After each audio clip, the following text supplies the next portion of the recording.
Okay, it is rest day. I am tired and I've been snacking a little too fucking much today. I've had a few calories more than I should have. So I had to take those away from tomorrow's calories. It is what it is. So I wanted queso, so I made myself a little bit of queso and I justified it like, oh, I'll just take it off tomorrow's calories. And look at the time, and it is 11:54. So I guess it pretty much is tomorrow. So it's not that big of a deal. But it always sucks to take a few calories off of your high calorie day. I'm basically just switching them, right? I'm basically just switching my high calorie day and utilizing my rest day for it. And, I don't know. I guess it's probably needed. I mean, I'm craving the damn calories. So it's probably needed. And, it is what it is. So, but I am, let's just say, having you might call it a tough time with the diet today. But we will stay consistent. We're not going over. We're just going to, charge these calories to tomorrow and, or 5 minutes from now. And then we're going to, stay under budget for the day. And I'll update y'all as this goes. But I wanted to talk to you about I just wanted to let you know because, I feel like a lot of these influencers always talk about like, oh, I'm on track and this, that, and other. And you don't hear a lot of them say like, I fucked up today. I ate a little bit more than I should have. I went a little overboard or whatever it might be. You just don't hear that much. And I think it's important that you see that, consistency doesn't equal perfection. But to strive for perfection will provide consistency. So, and I think that is something that you don't want to take for granted. You want to understand that striving for perfection provides the conditions for consistency. That's it. And you're not going to be perfect, and it's okay when you're not. It's absolutely okay. So, we're going to talk about the last leg of this workout program that I designed, the Obese to Beast Bodybuilder program. It's pretty much what I did, except for I took the things that I learned and I corrected those mistakes so you don't have to make them. And it will get you to the point that you need to be if you're looking to become a bodybuilder, right? And you are obese and out of shape. You have a very high BMI. You have a long way to go. I'm talking cutting for over a year, right? It will get you there if you do the program. It is a year-long program, so you have to focus on it. But the thing about it is, that's the thing nobody talks about a lot, is in nutrition, in bodybuilding, in fitness, it's about the long-term success. It's not about the short-term success. It's about delayed gratification. You got to be willing to put that year in and then come back and see me and tell me where you're at, right?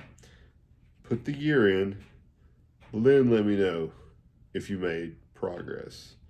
Don't come back in 6 months and say, hey, I didn't make the progress I wanted to make. I didn't, I want to hear that. You put the full year in, you're going to make the progress, period. If you're new to lifting, it's going to be even better for you. You're going to have newbie gains, whole 9 yards. If you've been lifting, all right, and you just don't watch your diet, then, of course it has the lifting program in there, but the diet is where it's at, right? And it talks about downloading the calorie counter, tracking your calories, and tracking your protein, and so on and so forth. You know how to do those things. If you want to get shredded, cut, those are the things you got to do. That's the nutrition is 95% of the program. And then the workout is just providing a stimulus for that nutrition to support, right? So that your workout is 5%, 10% of the actual bodybuilding lifestyle. The rest of it is everything you do outside of the gym. Are you getting your sleep? Are you getting your hydration? Are you taking your supplements? Are you taking your daily vitamins? Are you doing everything that you need to do to set yourself up for success? Are you mitigating stress? Are you resting properly on rest day? What are you utilizing to calm your mind? Right? A lot of these things people don't think about, right? So how are you recovering?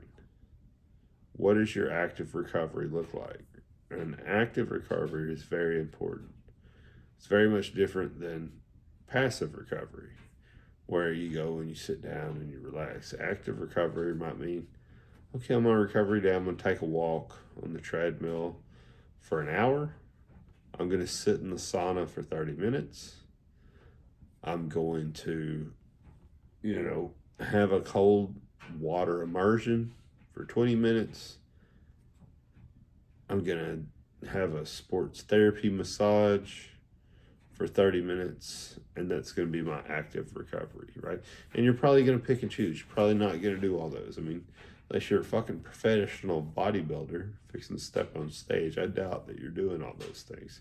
Pick one or two and do it, right? And usually it's going to be, I'm going to do some cardio. I'm going to go play golf. I'm going to, do a little basketball. I'm just going to do something fun and easy to get my heart rate up for my active recovery. That's what most people are going to do. So, just make sure that you're focusing on getting all the nutrition you need, getting all the recovery you need, getting a little bit of active recovery in there on your off days, and relaxing and reducing stress and getting the sleep you need. I mean, it's the most important thing. There's really, what's the pillars, right? If we think about it, well, we got intensity, going hard in the gym, providing us a stimulus for growth. Hydration. Body is mostly made up of water. We need to hydrate. For that water to not just pass through us, we need electrolytes within that hydration. So hydration, but with electrolytes and replenishment of electrolytes. Nutrition, right? Are you bulking? Are you in a calorie surplus? Are you cutting? Are you in a calorie deficit? Are you hitting your protein goal? Are you hitting your fat goal? Are you hitting your carbohydrate goal? Are you eating mainly simple foods that you're cooking yourself, right? Nutrition. So we have our actual program, right? And rest, right? So we got our workout, our nutrition, our rest, and that's what the building blocks are, right? That's what our building blocks are. But anyway, let's get into this program. I mean, what the building blocks of bodybuilding are. If you're watching this channel, you're probably into it. You probably don't need it, but anybody that is stumbled across this and is like, oh man, I really wish I could do what this guy did. Go get the fucking program. It's absolutely free. I just made it into a fucking Google document, so you can go down, or well, you can't download it, but you can go and you can click on the damn thing. You click copy it to your own folder, then you have it there, you know. I'm not trying to get your damn email. I'm not trying to sell you anything. I'm not a charlatan. You know, if you want to come and watch my channel and subscribe to my channel, that's badass. We'll have some fun. We'll build a community. We'll do some cool shit. And the bigger the channel is, the more cool shit we can do together. That would be neat. Please subscribe. I would love that. But I'm not a charlatan. I'm not here to try to sell you shit. Just not. I want to help. I want to help, and I'm helping by providing it fucking free of charge. There it is, right? So the first thing we do, we always want reflection. With all of our cycles, we want to reflect upon the last cycle and think, how can we do better, and what is our goal moving forward? So the first thing that we want to do is think about the benefits that we've seen over the course of 3/4 of a year, and you just simply write them down. And this could be anything from, you know, I'm a totally new person, almost at my weight loss goal, more energetic, more athletic, overall better quality of life, just whatever you find has helped you and whatever your benefit is, right? Write it down, because it's important that we look at how we succeeded in the past and we give ourselves the props that we need and the congratulations that we need. I mean, you've worked fucking hard at this point. You're 3 months in. You deserve to give yourself some credit, a fucking pat on the back, right? So write that down. And then you're going to set your goal for this program, and you're going to write it down. In this program, I mean this cycle. You're going to set your goal for the cycle, and you're going to write it down. The goal might be, I want to hit 190 pounds. You know, I'm at 201 now. I want to get to 190. That's my goal at the end of this 3 months. Whatever it is, write it down. It doesn't have to be a weight loss goal. It can be, I want to be one size lower in pants. It could be, I want, you know, my biceps to be 1 inch larger. Whatever your goal is, pick a goal, and then I want you to look and see, like, if you met that goal as you move forward, right? All right, and then after that, you know, once you look at your workout progress, be honest and determine if you can push yourself any harder, and write it down here if you can, right? Let's say you're not warming up properly and it's causing you to lift lighter weights on your first set, and you need to warm up properly so you can go closer to failure on your first set, right? Whatever it might be, write it the fuck down. And how can you be a little bit better? And you're not trying to write down every single thing that you've done wrong in your program. You just want one thing. You just want one thing that's going to help you be better this cycle. You won't do that every cycle. That's going to compound and add up, just like everything else that you fucking do in this sport of weightlifting and bodybuilding. It's going to compound on itself. And we don't have to throw it all in at one time. We can compound these things slowly, and these slow, small steps make big progress. And you know that because you're this far into this program. I know you are, or you wouldn't be watching this shit right now. All right, now, look back at your calorie protein goal and think about what caused you to slip up and what you can do to adjust to avoid slipping up, and then write it down. There's always something, right? Like today, I'm slipping up today, right? By just snacking and eating too much because I didn't have anything to do tonight. And instead of finding something else to do, going to sleep, whatever it is, I reverted back to my old ways and I snacked too much, even on some food I shouldn't have. I had a little fucking chicken tender that was left over from Dairy Queen, and I was like, almost just sneak this one chicken tender, and I even thought to myself, I'm not going to track this. And then I thought, well, that's fucking stupid. Because if I don't track it, guess what? That's just weight. That's just a few calories I'm adding to my body. So I tracked it. And I said, okay, I'm adding this to the next day. It's almost midnight. I'm going to add this to the next day. And we are going to not eat these calories tomorrow because we ate them the fucking day. That is what you do, right? So, look, say, oh, I got a fucking Taco Bell a ton, right? And every day that I do that, my calories go over, and I don't hit my protein goal on all my Taco Bell days. But I love Taco Bell. So, how can you do better? That's what you need to do. Now decide that and write it the fuck down. And just one thing is all it needs to be. And it could just be as simple as I'm going to get the Cantina protein bowl. I'm not going to get fucking rice. I'm not going to get fucking sour cream. I'm not going to get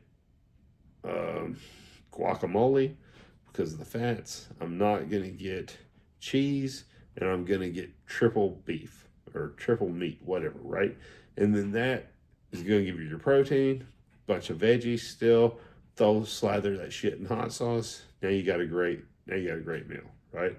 So just something to think about there.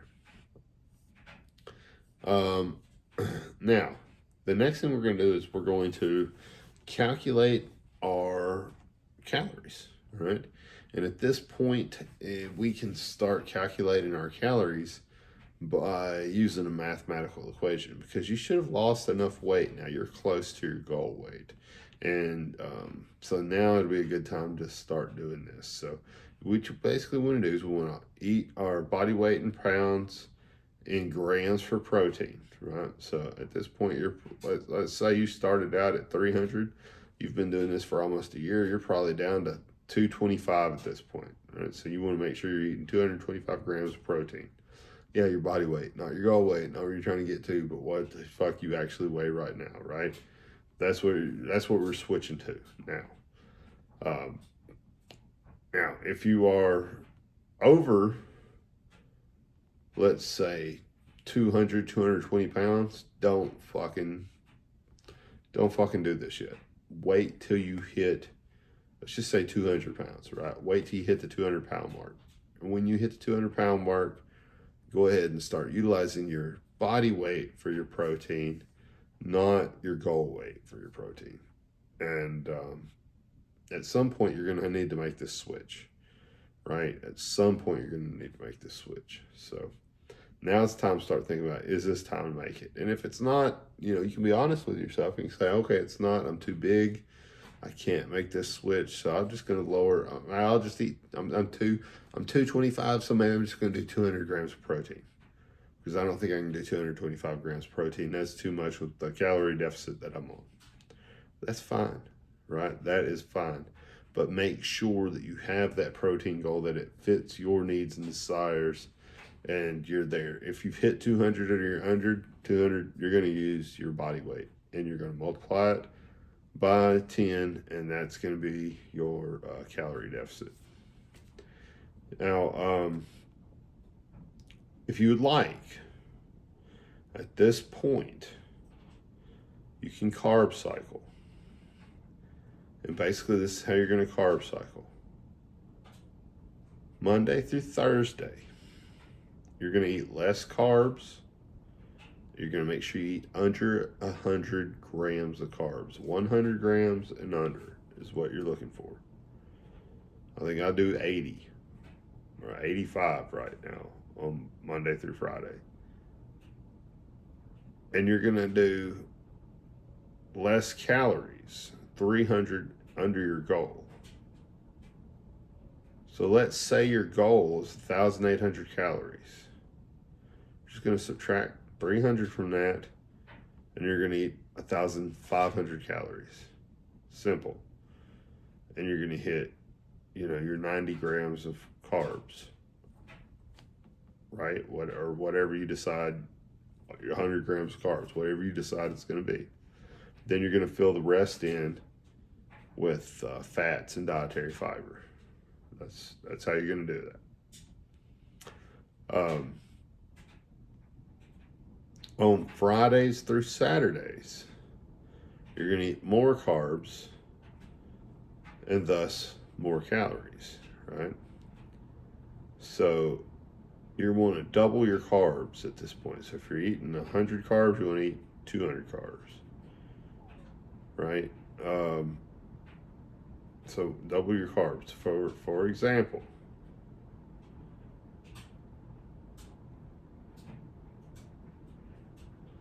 if you were at 1,800 calories,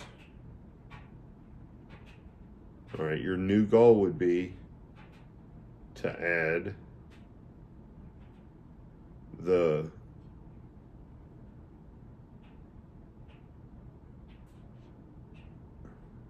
$300 calories that you took off on top of the 1,800, which would be 2,400 calories.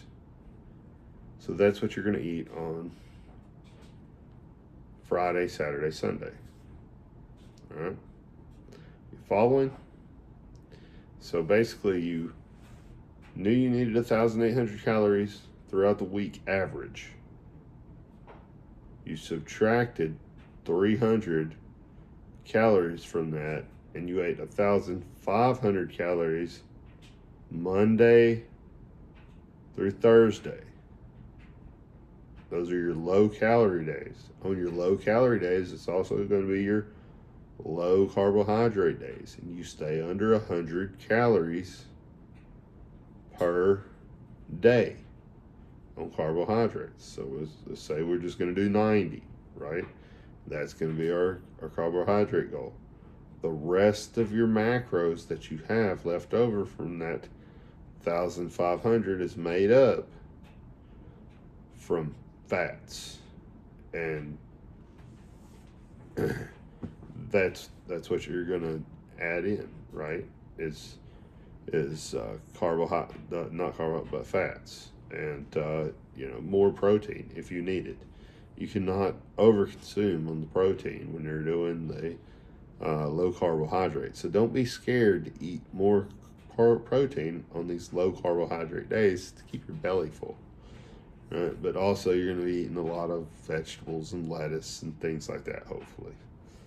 Now, you are eating on your high calorie days to maintain that 1,800 calorie average. Okay, you got to add that 300 you took out on top of your 1,800 calorie maintenance to make up for it, right? Which is going to give you 2,400 calories that you're going to eat on the weekend. And that still keeps you at a average of 1,800 calories for each day of the week for the entire week, averaged out. But Friday, Saturday, Sunday now, you get to have 2,400 calories, quite a bit of calories, and you get to have double your protein. So let's say you're eating 90 grams of protein, now you're going to have 180 grams, of carbohydrates. So let's say you're having 90 grams of carbohydrates, right? Now you're going to get 180 grams of carbohydrates plus your 2,400, and then everything else you can make up in fats. And on this day, if you are under your calorie deficit, it's okay to eat a few more carbs, and it's okay to eat more protein to keep you full, to get you where you need to be. But if you want to also eat carbs and go over your carb goal, it's okay, because it's your high carb days. It's just your days to carb load. You're supposed to be ingesting more carbs these days, right? So try to stay close to your goal, but don't be afraid to go over it by 100 carbs, 75 carbs, something like that. I wouldn't go over it much more than that, though. Now, carb cycling is absolutely not necessary. And if it's confusing to you, you can't wrap your hand around it, you just don't get it, just don't fucking do it. Okay? What it's good for, though, is to help with your diet fatigue. Once you've been on this cut for 3/4 of the year, your diet fatigue is very high. And to have days where you have lower calories, lower carbohydrates, and then you have 3 days of high calories, high carbohydrates, all of a sudden you can go and get you a fast food burger for lunch and it fits into your diet. That's really nice. All of a sudden you can have that piece of cake or that piece of ice cream and it fits into your diet. That's really nice, right? You don't have to eat 100% clean, right? I'm not a fan of that. I don't think that's realistic. I don't think that you can live that lifestyle happily for a very long period of time where you just eat foods that are just to fuel your body. Now, some folks do, and if they can, more power to them. But you're probably in my situation. You probably like to eat. You probably like to eat all kinds of good foods because this is the Obese to Beast program, right? We were big folks at one point. So enjoy some of the foods that you used to enjoy. Just make sure it fits within your calorie budget. Okay, just make sure you get it within your calorie budget. Another thing that I think it does is I think it can help kickstart the metabolism a little bit if you're plateauing. There's no scientific evidence of this. I don't think there's anything backing this statement up. This is just off of pure conjecture and what I found for me. And the kickstart to it was I plateaued for quite a bit of time. Then I started carb cycling, and all of a sudden I was losing 1.5 pounds a week consistently throughout the entire 90 days that I was dieting, right? That I've been dieting. And I think that just doing something different, to me, maybe it shocked the body, right? Oh, stop it, Arnold. You can't fucking shock the body. Yeah, they were all dumbasses. That's why they were all jacked, right? So, anyway, I digress from that. But it did do something for me to help me regenerate my weight loss and end a very long plateau that I had that was almost 3-month plateau. So was it the cycling of the carbs? I doubt it. It probably was not the cycling of the carbs. It was probably that I changed the way I was dieting, so I became more strict in my diet again, and I had become lax in the way I was dieting and relaxed in the way I was dieting because I'd been doing it for so long that I was over consuming calories without meaning to. So by changing my diet structure, now I'm having to think about it more and focus on it more, and I'm keeping my calories where I need them or want them to be more consistently because I'm doing something different that's forcing me to pay attention to my diet in more detail. That's what I honestly think it is. But I also think that there might be a little bit to shocking the body there. I think, all of a sudden not having carbs, and all of a sudden, bang, you're getting carbs, and then all of a sudden you're not having any, and then bang, you're getting carbs, and all of a sudden you're not having any, and bang, you're getting them. I think you're kind of pumping, that metabolism, right? You're kind of repping out that metabolism a little bit. And does that actually work or do anything? It did for me. Maybe it will for you. I don't know. But if you can't get it, you don't understand it, you can't wrap your hand around it, fuck it, don't do it. Just stay you multiply your body weight by 10. If it comes out to, 2,400 calories, and that's your goal, then stay there every day, or it's 1,800 calories, then stay at your goal every day, 1,800, stay under it, and eat whatever the hell you want, whatever carbs you want, whatever you want every day. Like, if that'll make you happy, do that. But if you want a few days where you get some more treats and goodies and things like that every week, this might be the way to go. And it's essentially you are calorie banking, which is very popular. Folks will save 200 calories for 3 or 4 days out of their budget, and then utilize it all at once on Saturday for one meal, right? So now I got 1,000 calories. I utilize that whole 1,000 calories on one meal on Saturday. It's fine.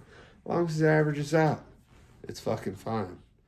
And that's something that's important to learn right now. If you average out your calories and your calories are under your daily budget, you're losing weight, period. All right, so continued maintenance. So as you move forward, how do we continue our maintenance? And this is a bodybuilding program.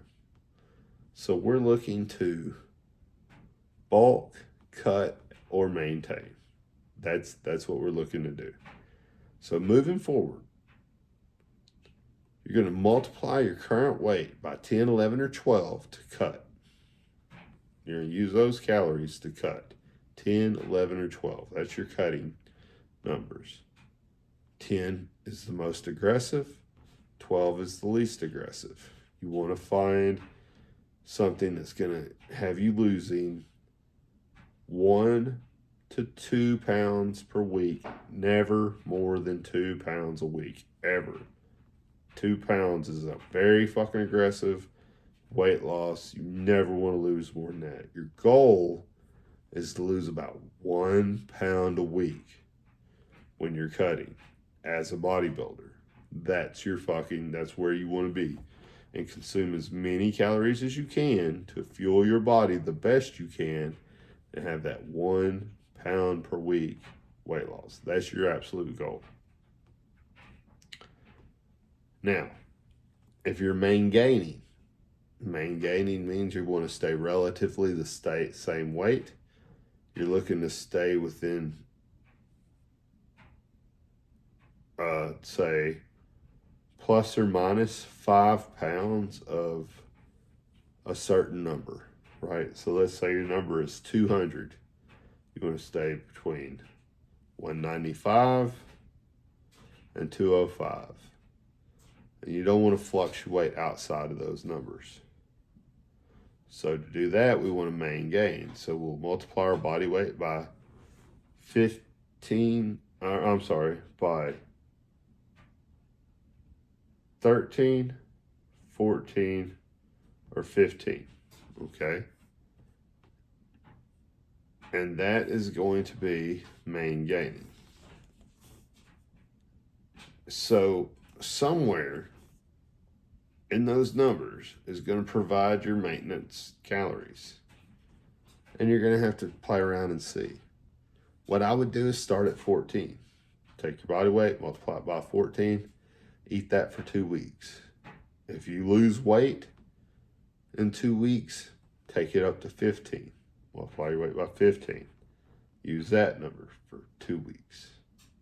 If you gain weight, take it down to 13, right? That's how you're going to work that. Now then, to bulk, we're going to multiply our body weight by 16, 17, or 18. 95% of you are just going to do 16, and that's where you're going to be. And that's going to be a half pound weight gain per week. And when you're bulking, that's all you need. You do not need more than a half a pound per week. If you are losing, or if you start gaining a pound per week, you need to cut back down to where you're only gaining a half pound per week. 1 pound per week's okay. You never want to go over a pound per week, ever. You never want to be gaining 2 pounds a week. 1.5 pounds a week. That's too much. So 1/2 to 1 pound per week max for your bulk. When you reach a 10% body fat percentage, then it's time to bulk. And you're going to bulk up until you're 14% body fat. When you get to 14% body fat, you're going to cut back to 10, and you're going to repeat that cycle consistently. You should be able to do that in 4-month cycles, 3-month cycles. You should be able to fluctuate those. If it takes 6 months for a cycle to bulk at a 1/2 pound a week, that's fine. The longer the better, because that means you get to build muscle. So the longer you can slowly gain and work out, the better in a bulk. You want to stay in the bulk as long as you can. Then you want to cut as quickly as you can. So we want to cut at 1 pound a week to 1.5 pounds a week to cut down as quickly as we can. Why do we not want to cut down to 2 pounds per week? Just simply because it's hard to get our proper macronutrients in when you cut your calories that low. And this is where we're gaining muscle, and we want to keep muscle at that point, and we want to eat as much as we can, period. So moving forward, when you're bulking, I want you to eat 80% clean, stuff that you make yourself, lean meats, all that kind of stuff, 20% dirty or whatever the fuck you want to do. I'm talking pizza, fast food, whatever the fuck you want to do. All right? You can do that however you want. That could be Monday through Friday, I'm clean eating. Saturday and Sunday, I'm going to eat whatever I want. That can be breakfast, lunch, dinner, I'm clean eating. Snack, I'm having whatever the hell I want at night after my workout for my snack. Right? However you want to do that. Breakfast is your favorite food in the world. You love IHOP and you want to get up and go to IHOP every morning, and then you want to eat clean the rest of the day. That's absolutely fine. But you're looking for an 80-20 ratio. I think that's going to allow you to live your life and be happy and eat crap food sometimes without going overboard and being very consistent where you need to be 80% of the time. You're going to see great results. When you're cutting, though, I want you to be at 90% clean and 10% dirty. Because the quality of food matters more when you're losing weight, right? Whole foods matter more when you're losing weight. So when you're cutting, 90% clean, 10% dirty. So that means we're going to drastically stop eating fast foods, things like that. You know, we're on a fucking cut. Always stay below 14% body fat. If you get to 15% body fat, it's not the worst thing in the world. Just make sure you're cutting. I don't ever want to see 16. If you got to 15, it's because you saw 13% body fat and then you accidentally creeped over 14 into 15. We don't want to see 16% body fat. So once you get to 14% body fat, it's time to cut back down to 10. So we're staying within that 5% body fat range, right? And we're measuring body fat, and I'm talking about utilizing one of those electro fat monitors that monitors it, or utilizing pictures to compare yourself to people who are 10% body fat and people who are 15% body fat. and use a picture to kind of judge where you're at. Either one of those methods are fine, right?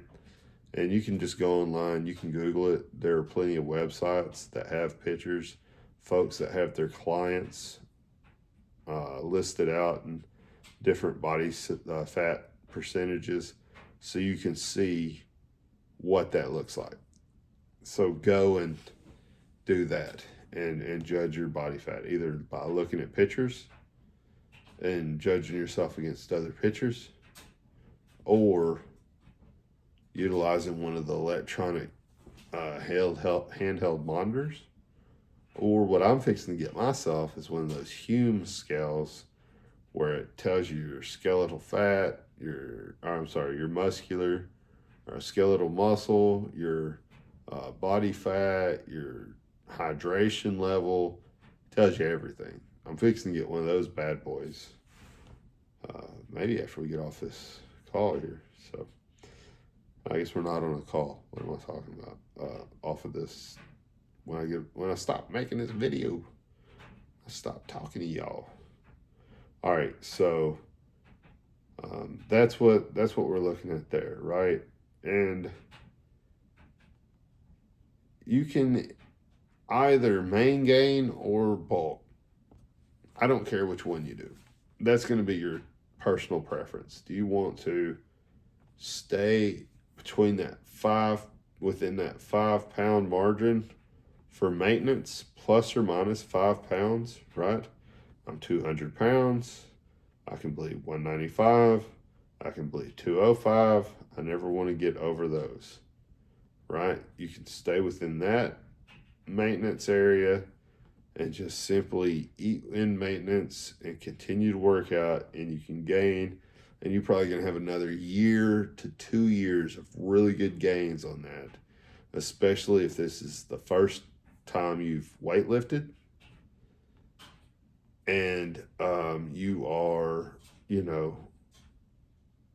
getting those newbie gains or novice gains, right?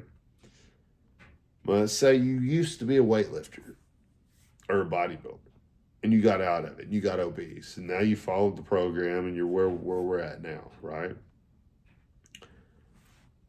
Unfortunately for you, you've probably regained the muscle that you lost. And it's probably going to be harder for you at this point because you were once a very dedicated lifter and you got away from it and you became a very dedicated lifter again, and now your body's adapted to it. So it's going to be harder for you, and you're going to need to probably bulk and cut. If you want to main gain because you're a total noob, and you do that, you have about 2 more years. You got till about your 3-year mark, and this is the end of year 1. So you got year 2 and year 3. And then after that, you're going to have to bulk to gain muscle and cut to get lean. And that's just the fact of it. Because once you hit that advanced lifter stage, you just lose a lot of newbie gains and things like that. Your body is adapted, right? And you have to really push your body to get it to grow your muscles and to enter a zone of hypertrophy. So, all right, next thing you're gonna do is you're gonna take your measurements. You put all those up, put your pictures up that you've been taking, so on and so forth. You're going to continue to fill out your fitness journal that you've been filling out. You're going to continue taking your weight every 7 days, once a week, body fat and weight numbers, and just logging those, writing them down, making sure that you do it as soon as you wake up, before you eat, drink anything, but after you evacuate, poop or pee, right? You want to make sure you're drinking at least 140 ounces of water, with 3 Propel packets for every 80 ounces. This is the magic number. 3 Propel packs for every 80 ounces of water, and 140 ounces of water on top of all your protein shakes, all your Diet Cokes you drink that day, all the other fluids you take in. This is separate. This is 180 ounces of electrolyte water that you need to drink on its fucking own every single day, and then have water and things on top of it. It's very important. And yes, you do need that much to make sure you're fucking doing it. Now, make sure you're taking your protein powder, your creatine monohydrate, your HMB, and, you know, consult a doctor before you take any kind of supplements or anything like that. I'm just a fucking gym bro, and I'm just telling you what I did, and I'm just making some suggestions to you. Even though, you know, I have a lot of credentials and what I did worked, you might have something specific to you that you need to talk to your doctor about to make sure this is all in line with your health and your lifestyle. So make sure you're doing that. You know, and then download your screenshots of your workout graphs, put those down so you can look back and say, oh, look, I have made gains and, you know, barbell bench press, whatever it is. Now, our workout is going to be an Arnold split. This go around, you're going to be 3 days on, 1 day off, 3 days on.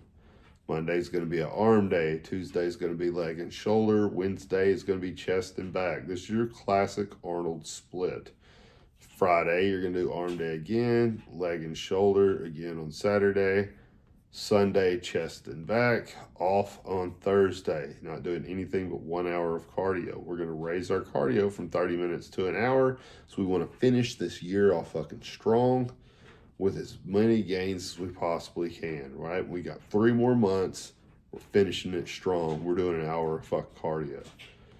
All right, so we're also going to be doing high reps and slowly increasing the weight until we get to the 15th rep, and that 15th rep is failure, right? We want 3 sets of absolute failure trying to get to 15 reps. So what that will generally look like is let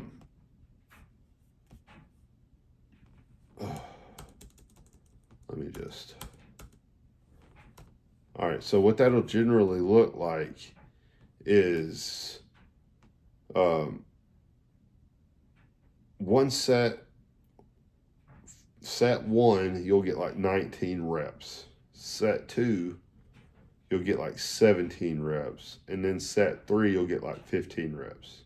Then you go up in weight. All right, when you go up in weight, you might get 15, 13, and 11 reps. And then you will increase your reps every week. Still, this is still progressive overloading, right? Until you get up to the point where you're hitting 19, 17, 15, then you move your weight up again. So reps increase until you can get to the point where all 3 reps are at least 15 reps, then weight increases. That is your progressive overload.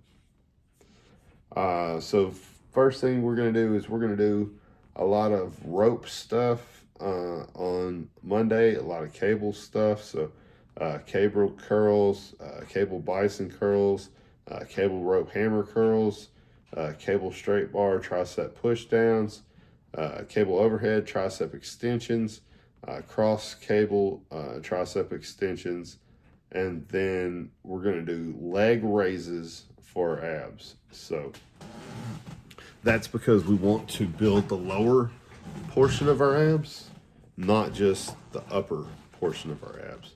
And traditional crunches build the upper portion of your abs, not the lower. So leg raises build the lower portion. You can either lay in a bench and do the leg raises off a bench, or you can get on one of the, it's not really a machine, but it's a piece of equipment. You put your shoulders, you have a place where you put your elbows, you got a place where your forearms kind of sit on, and you got these handles, and you got a backrest, and your feet just dangle, and then you just lift them up over and over again. And if you're strong enough to just reach up and grab the fucking pull-up bar and then pull your feet straight up, do that. And if you need to, you can bend your knees and just do knee-ups too. That's fine also. Do whatever you need to do to get it done, but just get it done. Then on Tuesday, it's going to be leg shoulder day.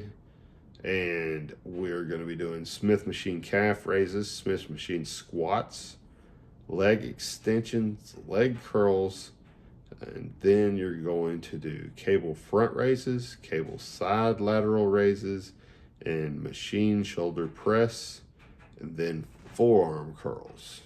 Okay, just to work our forearms, because we hadn't had very many forearm exercises throughout this program, so it's good. Let's get 3 months on the forearms and build our forearms up a little bit more than they were. It'll make them look good. And then the nice thing is your forearms cut down really quick, so you start getting that definition in there. It's pretty fucking sick. Anyway, I digress.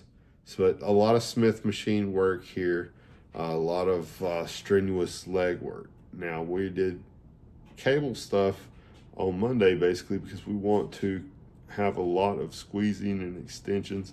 And same thing, you're going to go to 15 reps again. And the reason we're doing this is because you're working on form and you're working on doing high reps of lower weight that is easier to do, so you can really focus on your form, squeezing the muscle contraction, and mind-muscle connection. And that's what we really want our focus to be on. And then on Wednesday, that's chest back day. Again, we're doing sets to 15. And we're going to do cable upper flies, cable medial flies, cable lower flies, incline machine press, cable seated row, cable pull downs, cable standing row. And that is going to be our chest back day. And then Thursday, we're going to rest. And then on Friday, we're going to start focusing on more dumbbell stuff, so that we are also going to keep our weights to 15, keep our reps, keep working on mind-muscle connection, high reps, high volume. We want to keep that going. But we're going to go to dumbbells so we can work our auxiliary muscles and our supporting muscles around the target muscle that we're looking to work, right? So seated dumbbell incline curl, seated dumbbell hammer curl, seated concentration curl, dumbbell tricep extension, dumbbell tricep skull crushers, and then dumbbells tricep kickbacks with leg raises for abs. Saturday, leg shoulder day, calf raises on the leg press machine. Those are some of my favorite calf raises. But leg press, leg curls, leg extension, right? We're going to do dumbbell overhead press, dumbbell front raises, and cable lateral raise with forearm curls. And then Sunday, we're going to go chest back day. We're going to do Smith machine incline press, Smith machine flat bench press, machine flies. On the pec deck, we're going to do T-bar row, cable pull downs, and seated rows. And that is it. You will be, that is the entire program. And then for continued maintenance, once this 3-month cycle is complete, basically you're not a newbie anymore, all right? At this point now, you're a novice lifter. You are not in that stage of being brand new to it. You're what they call intermediate, right? And so your gains will decrease just a little bit, but not by much. And you have much more gains than an advanced lifter will have. At year 3, you'll be an advanced lifter, and then your gains will be no longer as extreme. You'll still get them, and you're still going to be able to, work until you get those gains. But those gains are just going to be harder to come by, and you're going to have to be smarter and more diligent about how you go about working out. Now, you've completed 4 major routines at this point. You completed the full body split, the bro split, the push-pull leg split, and the classic Arnold split. These are 2 of the most popular splits in bodybuilding. At this point, take your knowledge from all the splits that you've done, all the routines that you've done, and do what you like. Build your own routine. Pick the one that you want to do. Do something totally different, whatever it is. But if you do decide I'm going to do a full body split, make sure you're doing it for at least 4 to 5 days a week.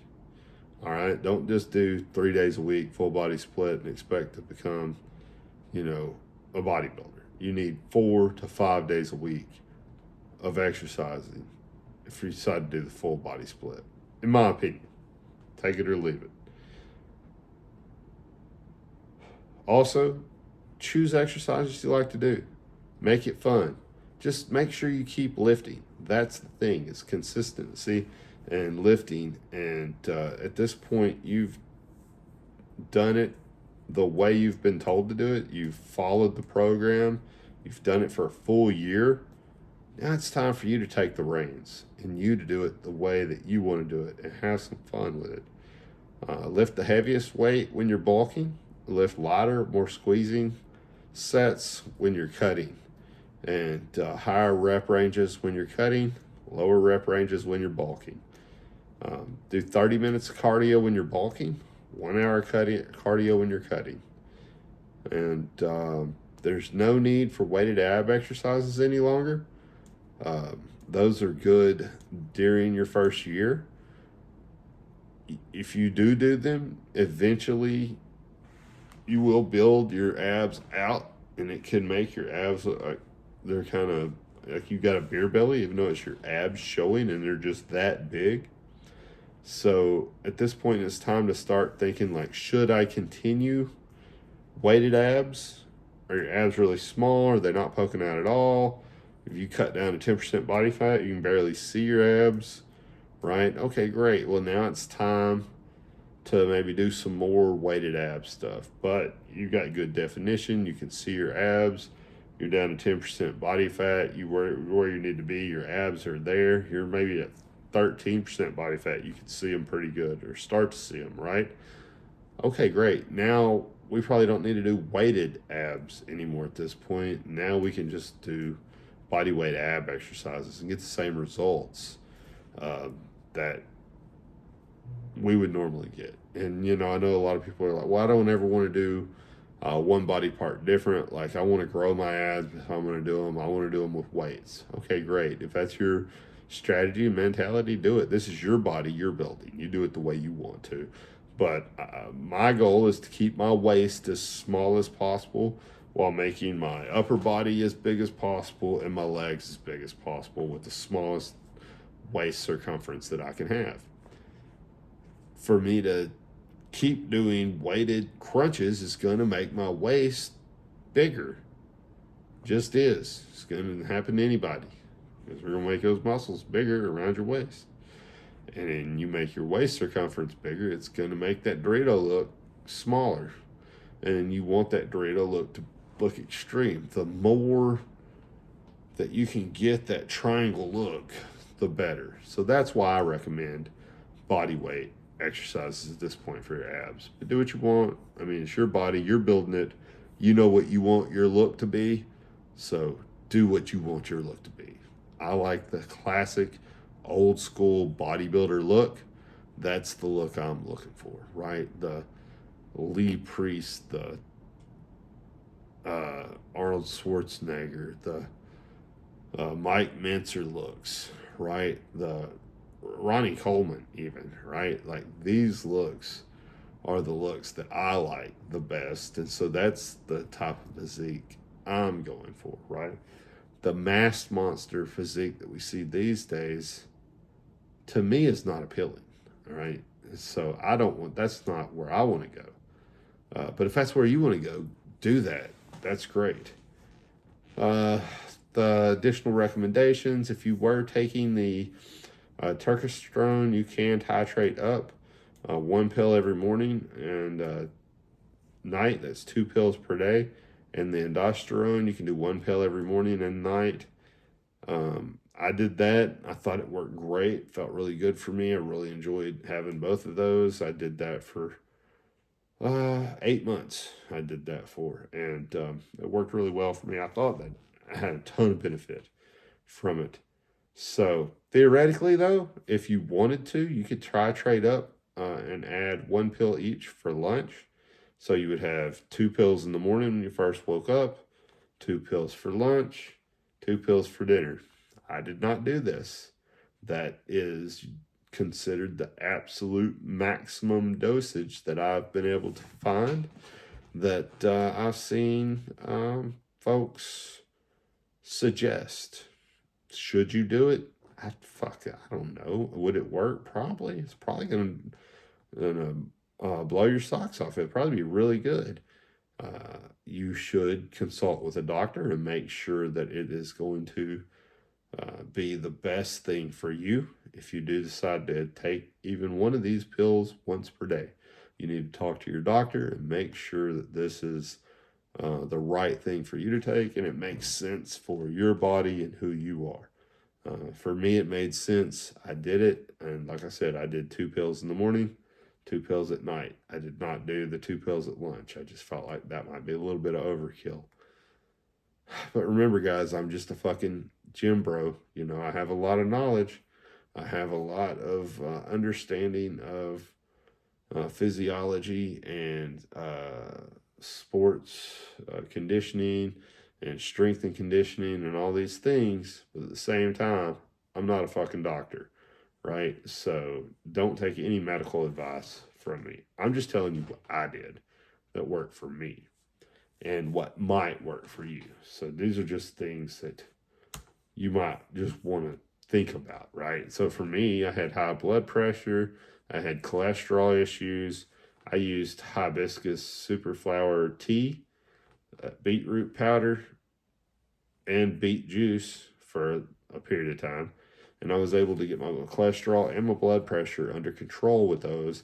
And then I was able to wean off of those. So if you have been using those and your blood pressure and cholesterol is under control, stop taking them for a week.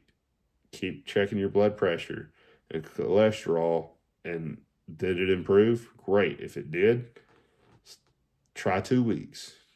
If it improved 2 weeks, try 3. If you can get through a whole month of your blood pressure being under control without it, don't fucking take it anymore. You're probably good to go. You don't need it at that point. Just start taking your blood pressure once a week just to make sure that it's not creeping back up. If you want to take a pre-workout for energy, it's absolutely fine to take one. It's absolutely not necessary, but take one if you want. They have the workouts that are stimulant workouts, and then they have non-stimulant workouts. So pick the one that's best for you. If I'm going to take one, I'm going to take one with a stimulant in it. So I'm going to take one with caffeine. That's what I want, because I think caffeine is what does it for me when I take a pre-workout. But I did take that pump serum stuff. It really did give me a really good pump without the stim in it. So just something to think about. And just also consult a doctor before you start taking any pre-workouts or any of that shit. Make sure you consult a doctor and make sure it's right for you. So that is the entire program. It is totally completed at this point, and you are ready to go. If you have any questions, feel free to reach out.